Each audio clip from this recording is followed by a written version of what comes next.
नमस्ते छात्रों। बहुत दिनों से हमने अध्ययन करना यूट्यूब के माध्यम से तो शुरू किया था, लेकिन मुझे लगा कुछ कविता का पठन हम अगर डायरेक्टली आपको पढ़ाएंगे तो बहुत ही अच्छी तरह से आप लोग समझ जाएंगे। इसलिए मैंने कुछ वीडियो तैयार करना और काव्य पंक्तियों को अच्छी तरह से समझने के लिए मैं अपने पाठ्यपुस्तक की सभी कविताओं को अच्छी तरह से आपको अध्ययन कराऊं, इसलिए मैं वीडियो बनाना शुरू कर दिया है। तो छात्रों, 10वीं कक्षा का सबसे पहले कविता जो है भारत महिमा।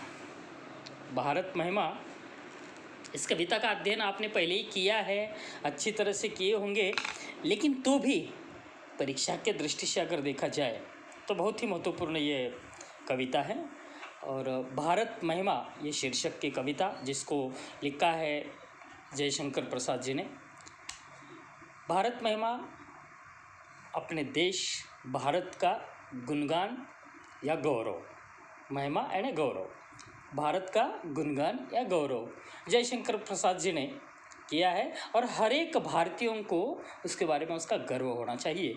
इसलिए बहुत ही सुंदर वर्णन अपने इस कविता के माध्यम से यहाँ पर किया गया है। सबसे पहले हम कवि का परिचय करेंगे। कवि का परिचय जयशंकर प्रसाद जी का परिचय, जन्म उनका 1890 वाराणसी उत्तर प्रदेश में, मृत्यु 1937 वाराणसी। जयशंकर प्रसाद जी हिंदी साहित्य के बहुमुखी प्रतिभा के धनी हैं। जयशंकर प्रसाद जी को बहुमुखी प्रतिभा के धनी क्यों कहा गया?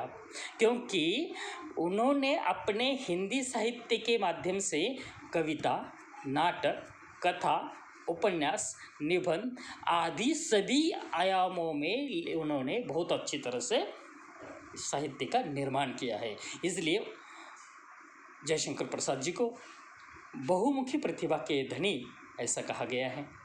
उनकी बहुत रचनाएं हैं और वह गौरवशाली रचनाएं हैं। ये सभी यहाँ पर प्रमुख कृतियों के माध्यम से अपने पाठ्यपुस्तक में यहाँ पर दिया गया है, आप पढ़िए छात्रों। भारत महिमा इस प्रस्तुत पद्य के माध्यम से जयशंकर प्रसाद जी हमें निश्चित रूप में क्या ज्ञान देना चाहते हैं, क्या समझाना चाहते हैं, क्या बोध कराना चाहते हैं। तो प्रस्तुत कविता में कवि ने अपने देश के गौरवशाली अतीत का सजीव वर्णन किया। गौरवशाली अतीत हमारे भूतकाल से लेकर आज तक जो गौरवशाली इतिहास है भारत का, इसके बारे में उन्होंने यहाँ पर विवेचन किया है। कवि का कहना है कि हमें अपने देश पर गर्व हुए, उसके प्रति अपना सर्वस्व निछावर करने के लिए हमें तत्पर रहना चाहिए। हर एक भारतीयों का कर्तव्य होता है, हमारे देश पर हमारा गर्व होना चाहिए। हमारे देश के ऊपर जान निछावर करने के लिए हमें तैयार होना चाहिए और ऐसी भावना हर एक भारतीयों के मन में होनी चाहिए। हमारे भारतीयों के प्रति सम्मान, आदर ये होना चाहिए। क्यों? क्योंकि ये हमारे पूर्वजों के अगर इतिहास से देखा जाए तो आज तक बहुत ही सुंदर सा वर्णन हमारे भारतीय संस्कृति का महत्व उन्होंने अच्छी तरह से इस कविता के पंक्तियों के माध्यम से उन्होंने समझाया है। देखो, सबसे पहले कविता हम पढ़ेंगे और एक दो पंक्तियों के अर्थ को हम अच्छी तरह से समझ लेंगे। चलो कविता को देखेंगे। हिमालय के आंगन में उसे किरणों का दे उपहार, उषा ने हंस अभिनंदन किया और पहनाया हीरक हार। यह बहुत ही सुंदर वर्णन सुबह का, उषा का वर्णन यहाँ पर मिलता है। हिमालय के आंगन में, भारत के लिए हिमालय एक मुकुट है, सरताज है, सरोताज है। देखिए, सोच कर देखो, हिमालय न होता तो भारत की शान, आन बान शान हिमालय है। भारत का एक बड़ा पहरेदार है हिमालय, और उसी हिमालय के जो पर्वत श्रृंखलाओं के ऊपर, शिखरों के ऊपर बहुत अच्छी तरह से सुंदर से ऐसे बर्फाच्छादित यहाँ पर पहाड़ियाँ देखने के लिए मिलती है। ये उषा का वर्णन अगर वहाँ पर देखा जाए, और हमारा पूरा भारत देश, ये पठारीय प्रदेश हिमालय का आंगन कहा गया है। घर का आंगन किस प्रकार होता है, उसी प्रकार हमारा जो भारत देश है वह हिमालय का आंगन है। हिमालय के आंगन में उसे किरणों का देवउपार, सूरज की पहली पहली किरणें, सुबह की किरणें, और वह जब हिमालय के ऊपर आ जाती है, हिमालय के चोटियों के ऊपर आ जाती है, बर्फाच्छादित प्रदेशों के ऊपर आ जाती है, तो मानो ऐसा लगता है जैसे कि वह हंसकर अभिनंदन कर रहे हैं। और पहनाया हीरक हार, हीरों का हार। हीरक हार का मतलब हीरों का हार। जब सूरज सुबह सुबह प्रातःकाल सूरज जब निकलता है, उसकी किरणें जब वहाँ पर हिमालय के बर्फों के ऊपर पड़ जाती है, तो ओस की बूंदें सुबह की और बर्फ उनके ऊपर किरणें जब पड़ जाती है तो वह कैसे लगता है, महसूस होता है। तो उन्होंने उपमा दी है कवि ने कि हीरों का हार कहा गया। कैसा हार कहा गया? हीरों का हार। तो इसलिए बहुत ही सुंदर नज़ारा, सुबह का वर्णन यहाँ पर जयशंकर प्रसाद जी ने किया। इसलिए कहा है उन्होंने, हिमालय के आंगन में उसे किरणों का दे उपहार, उपहारे ने भेंट, उषा ने हंस अभिनंदन किया और पहनाया हीरक हार। समझ में आ गया? तो अगली पंक्तियों में देखेंगे हम। जगे हम लगे जगाने विश्व, लोक में फैला फिर आलोक, वेवतम पुंज हुआ तब नष्ट, अखिल संस्कृति हो उठी आलोक। यहाँ पर देखिए बहुत ही सुंदर वर्णन किया है उन्होंने। हमारे भारतीय संस्कृति को सारे संसार में अत्यधिक महत्व, और हमारी भारतीय संस्कृति है भी उसी प्रकार। सभी भारत में, संसार में जितने सारी संस्कृतियाँ हैं, प्राचीन संस्कृतियाँ, उनमें से एक भारतीय संस्कृति है। और ये संस्कृति में एक अच्छा सा प्रभाव संसार के ऊपर डाला है। इसलिए हमारा देश आज नहीं, प्राचीन काल से ज्ञानी है। इसलिए जगे हम, कैसे जगे? ज्ञान के माध्यम से जगे, ज्ञान लेकर जगे। और ज्ञान लेकर जगने के बाद, जगने ना नींद से जाग उठना। नींद से कब जागता है? अंधेरे में से जब सुबह हो जाती है, नींद से जागना। यहाँ पर उसका अर्थ वैसा नहीं है। यहाँ पर जागना यानी ज्ञान आत्मसात करना। तो जगे हम, लगे जगाने विश्व को। हमने पहले ज्ञान लिया और विश्व को जगाने यानी विश्व को ज्ञान देना शुरू कर दिया। पहले स्वयं ज्ञान लिया और फिर बाद में विश्व को जगाया। तभी लोक में फैला फिर आलोक। तभी तो संसार में आलोक यानी उजाला, आलोक यानी प्रकाश। तो तभी संसार के लोकों में उजाला यहाँ पर देने का कार्य है। उजाला कौन सा उजाला? ज्ञान का उजाला। कौन सा उजाला? ज्ञान का उजाला। तो सबसे पहले हमने ज्ञान लिया और हमने स्वयं जगे और बाद में सारे विश्व को जगाने शुरू कर दिए, और तभी विश्व का अंधकार दूर हो गया और वहाँ पर एक उजाला हुआ। वह उजाला है ज्ञान का। व्यवतम पुंज हुआ तब नष्ट। कब नष्ट हुआ? कि हम ज्ञान लेकर दूसरों को, संसार को वह ज्ञान जब दिया तो लोगों के अंधकार रूपी जो पुंज है, आकाश में पहला हुआ अंधकार जो है, यानी अज्ञान का अंधकार, वह सब कुछ नष्ट हो गया और संपूर्ण, अखिल यानी संपूर्ण संसार हो उठा अशोक सभी। और उसी प्रकार सारा संसार जाग गया। किसके ज्ञान पर? हम भारतीयों के ज्ञान के ऊपर सारा संसार जाग उठा। अगली पंक्तियाँ देखिए। विमल वाणी ने वीणा ली, कमल कोमल कर में सप्रीत। विमल वाणी ने वीणा ली, कमल कोमल कर में सप्रीत। सप्त स्वर सप्त सिंधु में उठे, छिड़ा तब मधुर साम संकेत। विमल वाणी ने वीणा ली। विमल वाणी किसे कहा जाता है? विमल वाणी यानी वाणी की देवी जो कहा जाता है, वीणापनी यानी सरस्वती देवी, सरस्वती, ज्ञान की देवी सरस्वती। और आप जानते हैं सरस्वती के तस्वीर को देखने के बाद उनके ज्ञान की माता सरस्वती देवी के हाथों में, उनके कर कमलों में, कमल है उनके जैसे कर, कोमल कर यानी हाथ, कमल के जैसे कोमल हाथों में सप्रीत यानी सप्रीत होकर प्रेम पूर्वक, सप्रीत का अर्थ होता है प्रेम पूर्वक, उन्होंने क्या लिया? वीणा लिया है। और वीणा के माध्यम से वह क्या है? तार में से जो झनकार निकलती है, जो स्वर निकलता है, वो स्वर किस प्रकार का आता है पता है?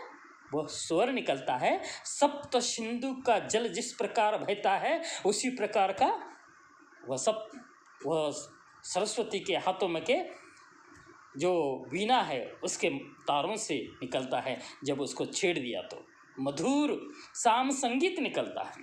सप्त स्वर सप्त सिंधु, 7 नदियाँ। सप्त सिंधु हमारे भारत देश में नदियों को सप्त सिंधु के समूह को सप्त सिंधु कहा गया है। वो कौन कौन सी नदियाँ हैं? वह नदियाँ है सिंधु, रावी, सतलज, झेलम, सरस्वती, चेनाब, व्यास। आए समझ में छात्रों? फिर से एक बार, सिंधु, रावी, सतलज, झेलम, सरस्वती, चेनाब, व्यास। इन 7 नदियों को प्राचीन काल से आज भी सप्त सिंधु और ये माता सरस्वती के झनकार रूपी एक प्रतीक माना गया है। और वह सप्त स्वर सिंधु में उठे छिड़ा सब तब मधुर साम संगीत। साम यानी सामवेद, साम यानी यहाँ पर कहा गया सामवेद के मंत्रों का संगीतमय पाठ। कौन कर रहा है ये पाठ? ये हमारी ज्ञान की देवी माता सरस्वती। और इसी प्रकार बहुत ही सुंदर वर्णन यहाँ पर किया है। तभी तो हमारे देश में 4 वेद, उनमें से एक सामवेद है। वह सामवेद जो कहा ना, वो सामवेद ये संगीत के ऊपर, संगीत के मंत्रों का पठन करने वाला वेद इसे कहा जाता है। वह सप्त सिंधु का जिस प्रकार जल बहने लगता है उसी प्रकार विमल वाणी जो लेकर माता सरस्वती जब उसको छेड़ती है तो उस मधुर संगीत निकलता है। ऐसे भारत देश की संस्कृति भी यहाँ पर सप्त सिंधु के जल के समान, और वह ऐसा ज्ञान नदियों के पानी की तरह बहता है, हमारे भारतीयों का ज्ञान। इसलिए हमारा भारत देश सबसे महान है और हमारे भारत की संस्कृति महान है। हमारे भारतीयों ने इसलिए ऐसा ज्ञान प्राप्त करके, वेदों का ज्ञान प्राप्त करके, हमारे 4 वेद आज भी संसार में सबसे श्रेष्ठ है।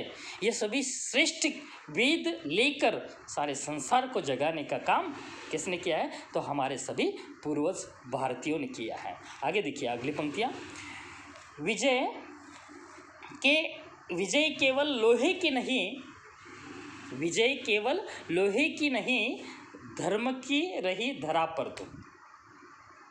संसार में बहुत सारे लोग आक्रमण करके विजय प्राप्त करते हैं, दूसरे देश को आक्रमण करके विजय प्राप्त करते हैं अपना आधिपत्य जमाने के लिए। ऐसा नहीं छात्रों, यहाँ पर कहा है कि जयशंकर प्रसाद जी ने कहा है कि हम भारतीयों ने ऐसा कभी नहीं किया। हम भारतीयों ने कभी ही लोहे के यानी शस्त्रास्त्रों के ऊपर विजय प्राप्त नहीं किया। लोहे ने शस्त्रास्त्र यहाँ पर प्रतीत होता है। विजय केवल लोहे के नहीं, विजय शस्त्रों से नहीं, बल्कि धर्म के माध्यम से, धर्म के ज्ञान के माध्यम से, धर्म का रास्ता दिखाकर हमने अपने धर्म का प्रभाव डालकर यह सभी लोगों के दिलों के ऊपर संसार में राज्य किया है और विजय प्राप्त की है। वह धर्म की रही धरा पर धूम। धर्म की विजय के माध्यम से ही हमने क्या किया है? सारे लोगों को, उनके मनों को, उनके दिलों को जीत लिया है। वह कैसे है? धर्म का प्रसार कैसे किया? भिक्षु होकर रहे सम्राट, दया दिखलाते घर घर को। आप जानते हैं ना, भिक्षु बौद्ध धर्मों के जो गुरु होते हैं, ज्ञान देने वाले, उनको भिक्षु कहा जाता है। भिक्षु होकर रहे सम्राट, सम्राट सिद्धार्थ यानी गौतम बुद्ध, भगवान गौतम बुद्ध पहले सम्राट थे, राजकुमार थे, और उन्होंने लोगों के कल्याण के लिए बौद्ध धर्म, शांति का धर्म जिसका प्रतीक माना जाता है, ऐसा धर्म यानी बौद्ध धर्म उसका स्वीकार किया। और उसका स्वीकार किया भिक्षु होकर, और भिक्षु होकर वे सम्राट, उदाहरण के माध्यम से हम धर्मवीर महावीर, वर्धमान महावीर, और उसी के साथ साथ सम्राट अशोक, इन्होंने भी ऐसे महान सम्राटों ने स्वयं भिक्षु बनकर यह गौतम बुद्ध के जैसे महान सम्राट अपने धर्म को स्वीकार करके, बौद्ध धर्म को स्वीकार करके शांति का संदेश अपने धर्मों के माध्यम से क्या किया, घर घर जाकर उसका ज्ञान दिया। कैसे? दया का ज्ञान, दया दिखलाते घर घर घूम। ऐसे सम्राट हमारे देश में होकर चले गए। गौतम बुद्ध के जैसे सम्राट भिक्षु बने, स्वयं सम्राट, और धर्मों के माध्यम से हाथ में शस्त्रास्त्र लेकर नहीं। समझ में आ गए दो पंक्तियाँ?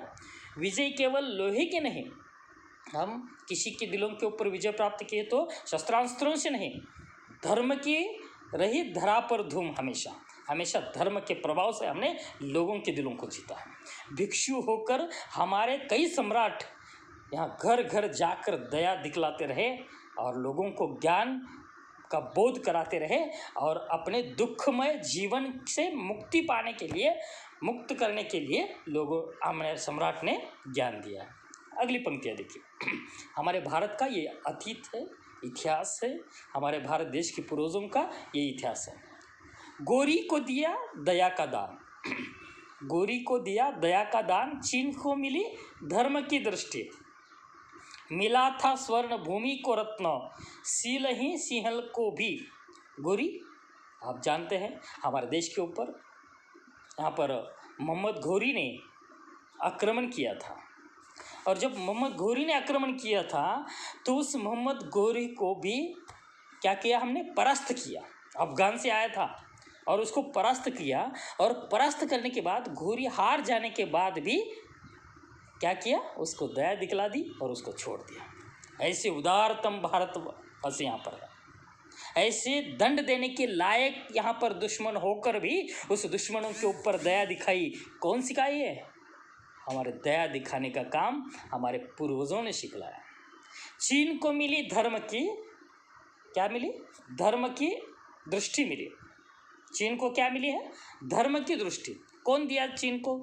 चीन में बहुत अधिकतम बौद्ध धर्म माना जाता है, 100% लोग बौद्ध धर्म के, और चीन को मिली धर्म की दृष्टि। और चीन को वह धर्म की दृष्टि देने का काम किसने किया? हमारे भारत देश ने किया, हमारे गौतम बुद्ध ने किया। इतना ही नहीं, चीन के साथ साथ स्वर्ण भूमि जो है, मिलाता स्वर्ण भूमि को रत्न, स्वर्ण भूमि यानी जावा, जावा कहा जाता है, जावा देश, चीन, जावा और सिंहल यानी श्रीलंका, इन तीनों देशों को धर्म की दृष्टि का ज्ञान यानी बौद्ध धर्म का ज्ञान देने का काम हमारे यहाँ पर सम्राट अशोक के पुत्र महेंद्र और संघमित्रा, इन्होंने यहाँ पर क्या किया था? धर्म का प्रसार करने का काम किया था, और धर्म के प्रसार के माध्यम से लोगों के अंदर एक अच्छी दृष्टि निर्माण की थी। और यहाँ पर कहा, मिला था स्वर्ण भूमि को रत्न, सील की सिंहल को भी सृष्टि मिली थी।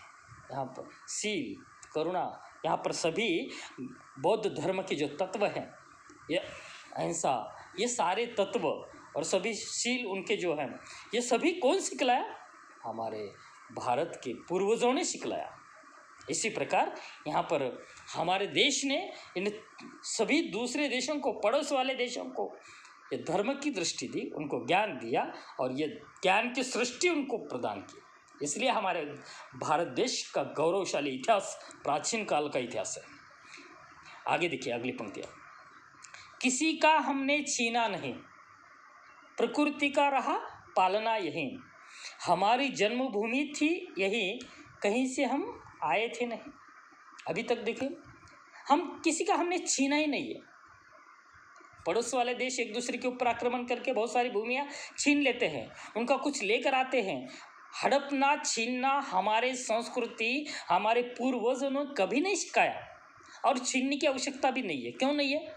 क्योंकि हमारे भारत देश में, हमारी भारत देश की प्रकृति ने क्या नहीं दिया? सब कुछ दिया है। प्रकृति का रहा पालना है ये, और वो प्रकृति ने हमें सब कुछ दिया। इसलिए हमारे सभी धर्म प्रकृति का पालन करना, प्रकृति को लालन पालन करना, प्रकृति को संभालना, उस सारी धरोहर को अच्छी तरह से संभालना, उसकी देखभाल करना, ये सिखाया है, को हर एक धर्म में सिखाया है। किसी का हमने छीना तो नहीं है, और प्रकृति का रहा यहाँ भी पालना है। और हमारे देश में किसी भी चीज़ों की कमी नहीं है। आप देखिए हमारे देश में यहाँ पर कई प्रकार के उदाहरण के माध्यम से 3 प्रकार के मौसम हैं।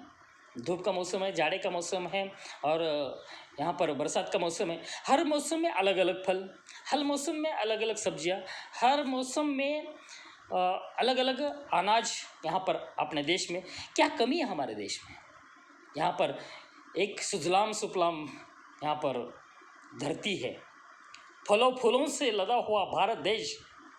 यहाँ पर मेवे है, मसाले हैं, यहाँ पर इतना ही नहीं, हर प्रकार का अनाज मिलता है, हर प्रकार के फल मिलते हैं, हर प्रकार का यहाँ पर सब कुछ इस धरती में प्रकृति ने हमें दिया है। इसलिए हमने प्रकृति का हम पर बहुत ही उपकार है, और प्रकृति के माध्यम से हमें सब कुछ मिलता है, और हमने उसका पालन भी किया है। हमारी जन्मभूमि थी यही, इसलिए कहा जाता है हमने किसी का छीना नहीं है और हम कहीं से आए नहीं। हमारी जन्मभूमि है, हम यहाँ के मूल निवासी हैं, हमारी जन्मभूमि थी यही, कहीं से हम आए थे नहीं, हम दूसरे यहाँ पर कहीं से आकर यहाँ पर नहीं बसे। ये हमारी धरती है, हमारी जन्मभूमि है, और हम यहाँ पर पहले से ही है। इसलिए हमें मूल निवासी, हम इस देश के हैं, हम इस देश के मूल निवासी हैं। इसलिए हमारा देश महान है, हमारी संस्कृति महान है, और हमारे पूर्वज और हमारे पूर्वजों ने दिया हुआ ज्ञान ये सबसे श्रेष्ठ है, इसलिए संस्कृति भी श्रेष्ठ है। आगे अगली पंक्तियाँ देखिए। चरित थे पूत भुजा में शक्ति, नम्रता रही सदा संपन्न, हृदय के गौरव में था गर्व, किसी को देख न सके विपन्न।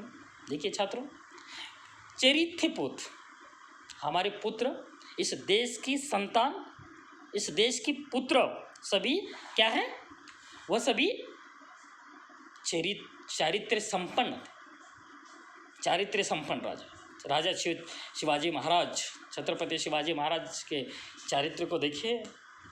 ऐसे महान राजा होकर चले गए, महान सुपुत्र होकर चले गए इस भारत के, तो उसी प्रकार वे चरित्र संपन्न पुरुष होकर चले गए। उनका चरित्र, यहाँ पर स्वामी विवेकानंद को देखिए, उनका चरित्र देखिए। ऐसे स्वामी विवेकानंद जैसे, डॉक्टर बाबा साहब अम्बेडकर जी के जैसे, यहाँ पर छत्रपति शिवाजी महाराज जी के जैसे, इतना नहीं बहुत सारे ऐसे कितने अगर गिनते जाएंगे तो बहुत अधिकतम पुत्र इस देश के वह चरित्र संपन्न, प्राचीन काल से आज तक भी वह ऐसे पुत्र चरित्र थे पूत इस धरती के। भुजा में शक्ति, ये सिर्फ चारित्र्य संपन्न ही नहीं, उसके साथ साथ उनके बाहों में, उनके हाथ में, उनके करों में उनकी ताकत ऐसी थी, शक्ति थी, और उस शक्ति के साथ साथ नम्रता ही सदा संपन्न रही। कैसी रही? नम्रता भी हमारे भारतीयों में, हम कहीं किसी प्रकार का उद्दंड बर्ताव नहीं करते, नम्रता व्यतीत करते हैं। शक्ति है उसको दुरुपयोग नहीं करते, नम्रता दिखलाते हैं। चारित्र्य संपन्न है, भुजा में शक्ति और नम्रता ही संपन्न है यहाँ के सभी पूर्वजों की। यहाँ बहुत सारे प्राचीन काल के इतिहास को देखा जाए, ऐसे महान पुरुषों के हृदय के गौरव में था गर्व। हृदय में क्या है? हमारे देश के प्रति गर्व है, गर्व है हमारे देश के प्रति है, और गर्व है इसलिए हमने किसी को गर्व के माध्यम से गर्व दिखाकर भी किसी को लूटने का काम हम भारतवासियों ने नहीं किया। किसी को देख न सके विपिन्न, हम किसी को अलग दृष्टि से देखा ही नहीं है। हमारा गर्व है, हमारे देश के ऊपर गर्व है, और किसी को हमने धोखा नहीं दिया, और किसी को हमने एक अलग दृष्टि से भी किसी को नहीं देखा। हमारे संचय में था दान, अतिथि थे सदा हमारे देव, वचन में सत्य, हृदय में तेज, प्रतिज्ञा में रही थी टेव। देखिए हमारे संचय में था दान, हमारा दान संचय में, हमारा संचय जो संचय करना, जमा करना, पूंजी इकट्ठा करना। कौन सी पूंजी हमारे पास है? हमने किसका संचय किया है? क्या जमा कर दिया हमने? क्या जमा कर दिया है? कि हमने संचय किया है, दान का संचय। आप जानते हैं राजा हरिश्चंद्र का दान देने की वृत्ति जो है हमारे भारतीयों के अंदर, अब ऐसी वृत्ति निर्माण करने का दान का संचय हमारे पास है।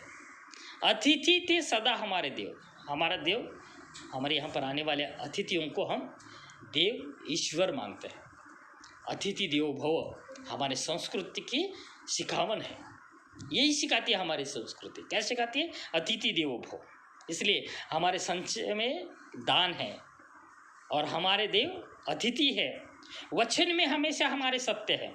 क्या है? हमेशा सत्य, क्योंकि हमारे पूर्वजों ने, महात्मा गांधी जी ने कहा, सत्य, अहिंसा और सत्य के रास्ते पर चलना। वचन में हमारे क्या है? सत्य है। हम वचन को जागते हैं, पालते हैं। तो हमारी ये सभी प्रकार की, हम ये सभी सीख किसने दी है? हमारे पूर्वजों ने दी है। वचन में सत्य, हृदय में तेज है।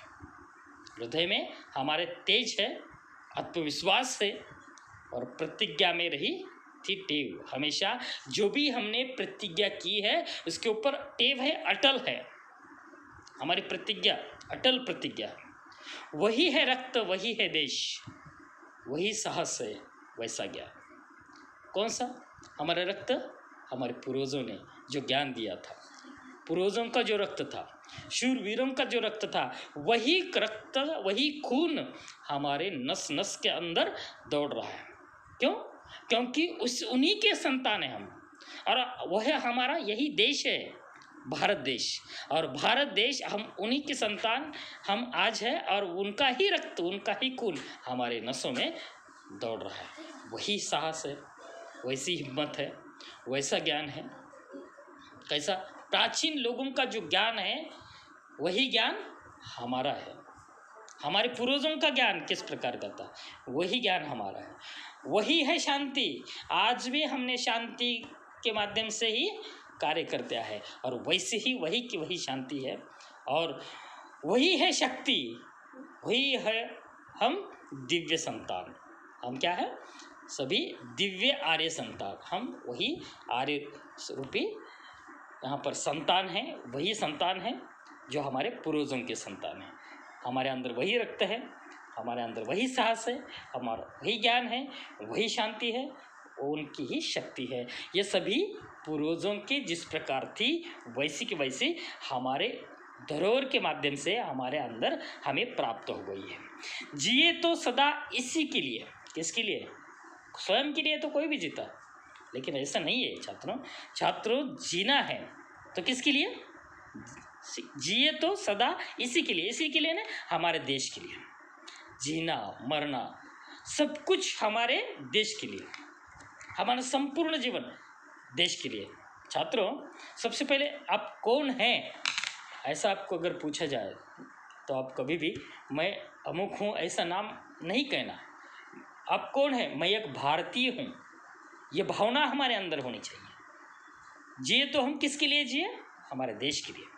यही अभिमान रहे, यह हर्ष, यह आनंद, यही विचार हमारे अंदर होना चाहिए। कौन से विचार, कौन सा आनंद, कौन सी उत्सुकता कि हमारे देश के प्रति सदा हम अपनी जान सब कुछ कुर्बान करने का, निछावर कर दे हम सर्वस्व। किसके ऊपर निछावर करना? कुर्बान करना। क्या कुर्बान करना? हमारे अगर समय आया, हमारे देश के सीमाओं के ऊपर जो सैनिक लड़ रहे हैं, उसी प्रकार हमें अपने देश के ऊपर अपनी जान निछावर करना है। और जान निछावर करने के लिए हम देश के लिए आन बान शान हमारे देश की है, और देश के लिए हम अपने सब कुछ निछावर करने के लिए तैयार होना चाहिए। ऐसा भारत देश संसार में केवल मात्र एक ही देश है, और केवल मात्र भारत देश की जैसी एक ही संस्कृति है। इसलिए ऐसी संस्कृति को आगे बढ़ाने के लिए हम भारतीयों ने, हम सभी उनके सुपुत्र पुत्र पुत्रियों ने आगे बढ़ना चाहिए और जान निछावर करना चाहिए। ऐसा ही हमारा प्यारा भारत वर्ष। इसलिए भारत की यही गुणगान है, यही महत्व है, और इसी प्रकार यह भारत देश है। छात्रों,